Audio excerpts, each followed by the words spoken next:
Okay. Really briefly, confirmation students had the question, when are you guys getting those awesome new Bibles? Next week is the plan for that. The first week that we're actually in our small groups, we'll have those ready for you. But it's a great question. That'll also be the first week that we're actually using the Bibles during confirmation class. So those will be coming your direction next week.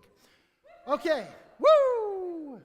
Now, I need all of the confirmation students, 6th, 7th, and 8th graders, not the small group guides, but the confirmation students, to stand up. Now, I need you to turn that way.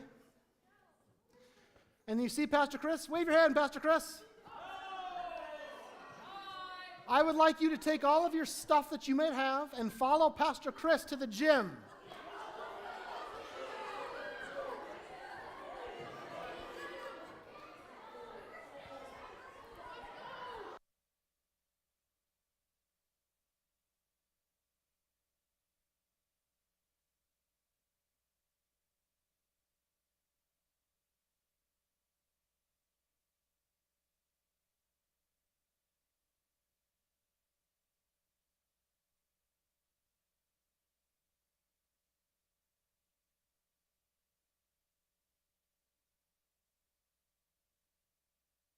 All right, Bruce is passing out some paper stuff to all of you small group guides and leaders so that if you are a small group guide, raise your hand so they get those papers to you. A few things we're going to talk through in this guide huddle. While those are going around, first of all, thank you guys for being guides. I really appreciate it. I said it in the email and I will continue to say it all throughout the year. It is a real gift that you guys are giving to these confirmation students and to the church at large. I could not do this without the work that you guys do, so thank you. Thank you so much for saying yes to that, because I know it is certainly a commitment that you have made, and I appreciate that. A few things that I want to talk through tonight as we kind of get our feet under us for what it means to be a confirmation guide, the role that you're filling, the procedures for how we're going to be doing that, and then answering any questions, getting the background check stuff done, all that fun stuff we're going to do tonight. And then once we're finished in here, the plan is that I'll have you all get together as small groups, and I'll go through who small group leaders are with who and where and that kind of thing. But you'll get together with your leader team and find a table in the fellowship hall to sit at. Then I'm going to go to the gym and get the kids to come, and we're going to gather in our small groups in the fellowship hall for tonight. We're going to have some time to, if you don't know them yet, for 6th graders, get to know them, or if you're a new teacher who's going to be in a different group, get to know each other, catch up over the summer, all of that good stuff, answer highs and lows, kind of figure out who people are. And then if you still have time after that, I've got some faith talk cards that'll be good conversation starters to kind of start delving into that relationship building. So that'll be kind of the tail part of what we're doing tonight. But first, to kind of jump into what being a guide is about. This really gets at the core of what it is we're trying to accomplish in the confirmation program. Big piece of it, obviously, is trying to teach people about God, about Scripture, about all of those good things, and that's important. But I do want to emphasize that the most important thing for us to be able to teach to these kids is that God loves them, and that they will always be welcome in the church, and that this is a place where they have people who care about them and that they can trust. If they don't remember any book of the Bible and they don't remember any commandments by the end of this confirmation program, but they know those 3 things, then we have done our job. Because that is the most important thing for us, to accompany them through that process of faith so that they know how loved they are. It's super important, and I want all of our the things that we do as leaders to really be focused on that priority. So just to kind of get that out there is how we're what my goals are for this program. Yes, we are going to learn a lot of good stuff about the Bible, but that's number 1. Okay, as far as weekly procedure goes, how a typical Wednesday night works. I did pass out schedules as well. If you haven't already gotten one of those, that's on there as well for like the outline for what the year is going to look like. On a typical Wednesday, worship starts about 6:15. If you can be here for worship, that is a helpful piece because your confirmation small group students will see you in worship. And that's part of that community building thing too. And I know it's not always easy to get here, and that's fine too, but if we can be here with our confirmation students, that is always an absolute plus. After worship is done, we usually have a brief period of announcements where either Pastor Brigida or I will talk through a couple of things that people want to know. Then we delve into the topic for the night, the large group lesson, where either she or I, or maybe sometimes somebody else, will come in and talk a little bit about what the overall topic is about. We'll talk about the memory verse. We'll talk about the vocab words, kind of give people the material that they're going to be discussing when they get to the small group stuff later on. After we get through that piece of the lesson, that's when we break into our small groups that you guys are kind of facilitators for. And you will spread out throughout the church. I have on the list what room you're in. I'll go over that after we get through this piece too, so you know where you're going to be and all of that good thing. In that, I should actually say, before you actually go to that, I will have a box of folders over on this pew over here. Each folder will have the names of the leaders for the groups. After worship, you can come over, grab that folder. It will have the worksheet type discussion questions for the night, in addition to attendance sheets. It's helpful if you can remember to take attendance so we know who's here, so we know if there's somebody who's been missing consistently. I can maybe put a call out to parents and say, is something going on? Is there something we can help figure out, so that we don't have someone who we think's been here all year and turns out they've only been here for the first 2 sessions, which has happened before. That's why we're taking attendance. But that stuff will all be in your folder every week, and so those will be there for you to pick up. So once you get out to your small groups in your rooms, you'll have the remainder of the time to be in conversation with the confirmation students. The sheets, there's 2 different versions of. There's the leader sheet and there's the student sheet. The leader sheet is for you, the student sheets are for the students. They are mostly the same. The leader sheet just has some additional information to help with leading through the discussion questions, maybe some potential answers to look at or ways to kind of help lead the discussion there. But they all have basically the same information on them. If there are any activity requirements for the night, like for the first couple of weeks, I think we're doing a thing with poster paper and markers. I'll also have those provided for you. If you ever need anything that I have forgotten to provide, come find me, send someone to come find me. I'm happy to step in and help out and make sure we have what we need for that. That also applies if there's anything else over the course of the evening that you need from me or for Pastor Brigida. For sure, come and talk to us if you need help. If you've got some unruly kiddos who absolutely are making things difficult, we're happy to help out with that too. We can be another person in that spot. We can step in and help kind of facilitate the conversation. Whatever you need to make sure that this is working for you, we want to help for you. So don't be afraid to let us know if there's anything we can do for that. Let's see. Okay, so looking at the piece of paper that has all of the small groups and room assignments. Now, for those of you who have been guides before, this looks pretty familiar. A couple of things I want to note about this. Names that are highlighted in yellow are new. Obviously, all the 6th graders are new, but the 7th graders and 8th graders are new as well. And so for those of you who have new folks in your groups, maybe just keep an extra eye out for them to make sure they can connect in with the already established community that you've got. Particularly, let's see, is Heidi here tonight? Okay, not Heidi. I'll talk to her later about cadence. Okay, and then blue is, Griffin is the only one that's in blue from Sean and Lindsay's group. I don't have a registration yet from him. I've reached out. Don't know if he's going to be part of the program yet. I'm keeping his name on here in case they do want to continue on, but he's the only one yet who has not signed up again. As far as matching folks up, for those of you who already know your partner, hopefully you've already known who you are with, but I am going to match up some people who have not been together before. Teresa, where's Teresa? Right here. And then Tracy, are you here? Tracy's not here. I'll get you matched up with Tracy next week. Sounds good. And then 6th grade groups. Let's see. We've got Faye and Jake. Raise your hand. Oh, you guys connected up. Perfect. You guys know each other. All right. Then Ashley and Brent and Tabby. All right. You guys are connected. Perfect. Awesome.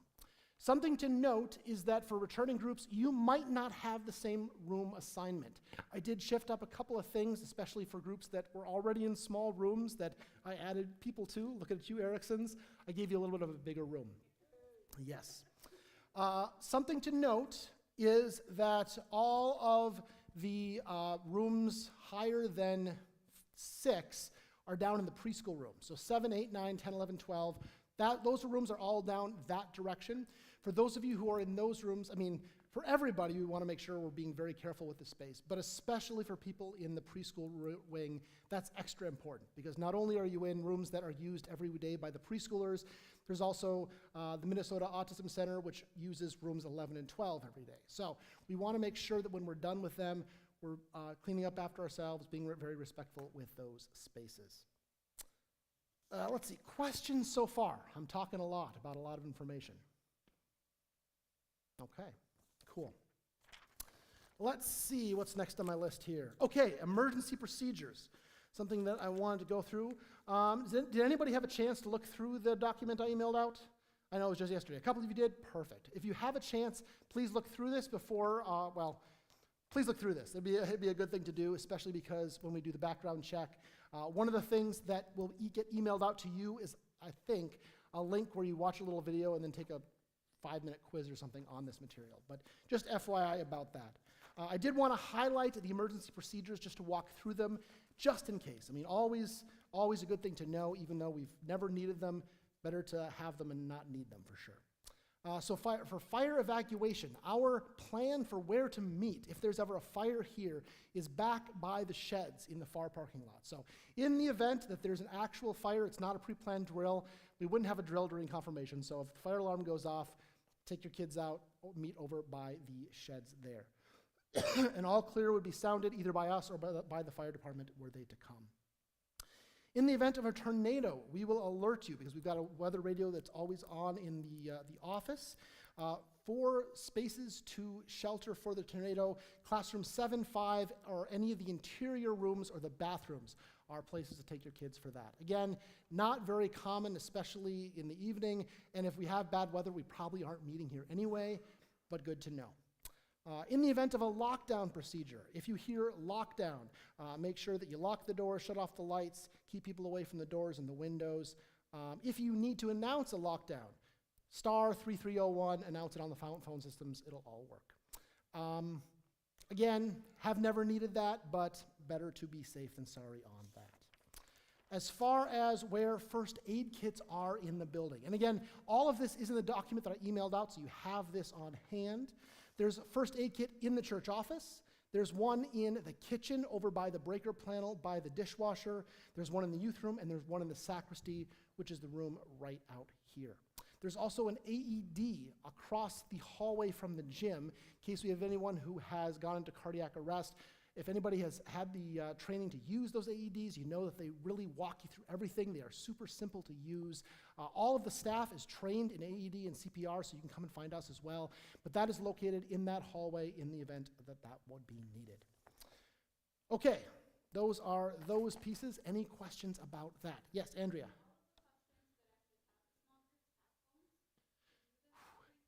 No, that's true. They don't. You would hear them coming through the system, though. If that would ever be announced. But yeah, I think all of the preschool classrooms do. I don't think all of the rooms off the fellowship hall do. Yeah. Oh, yes, speaking of that as well, there is also an emergency 911 button just inside the office if you would ever need to use it. As you're entering into the office, it's hanging on the side where all of the "we are here" chalkboard is. You press the button and the police will come. FYI. Okay.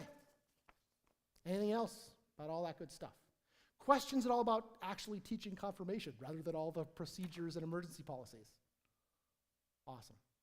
I am, again, so thankful for you guys and your willingness to help out in this way. So the last piece that I have on your paperwork is the background check forms. If you could take some time just to fill those out. If you need, you can grab the hymnals to write on, that kind of thing. Yeah, like I said, the last time we sent these out, it's generally every 3 years that we get everybody recertified in this. And so for you guys, if you're still teaching confirmation in 3 years, that'll be the plan. Last time we ran through this, they sent out an email link to that video and the quick quiz thing. That might have changed from now, but we'll see what happens when we put all of these through. Yeah, and that's about it. Yes, Teresa. If you filled one out this summer, good question. If you filled one out this summer, you don't need to fill one out again. Again, it's an every 3-year procedure for that. So if you know you filled one out within the last year, You don't have to fill one out tonight, but otherwise, we'll run you anyway. Heidi, I had something to tell you. What was it? Oh, yeah, okay. So, yes, Cadence in your class. She's a new student for you. She's actually in 9th grade, so likely you probably won't have a lot of connections with the other kids. If you just want to make extra attention to her, just to make sure that she's getting into the group and that kind of thing. So, and Michelle is sick today. She called me and let me know. So, yeah. Once you guys are done with the background check forms, you can bring them up to me and then find a spot in the fellowship hall with your small groups. And once we're all in the fellowship hall, I will go and grab the kids and we can do our mixers and get to know you and have a good time.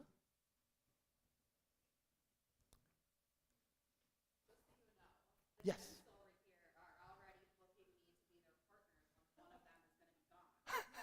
Oh, yes. And I do have some subs. Thank you, Pastor Brigitte. I almost forgot. If there's a time that you can't be here, please let me know. I do have a few subs that I can call in to help out with your small groups.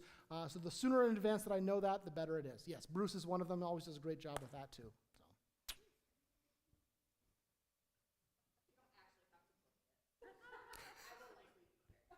So.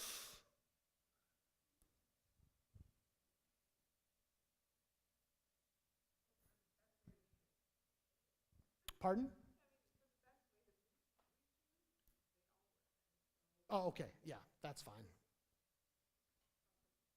Yep.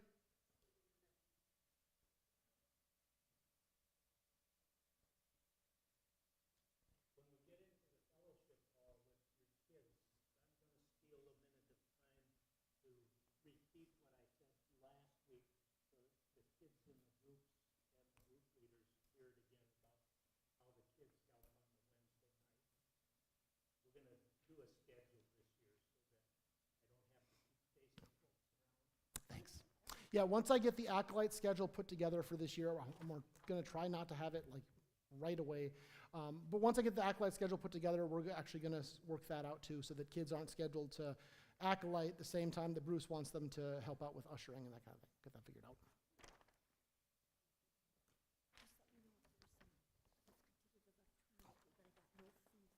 Okay. Yes. If you get no feedback, you could assume that it went well. Yeah, for sure. Thank you. Perfect. Thank you. Awesome.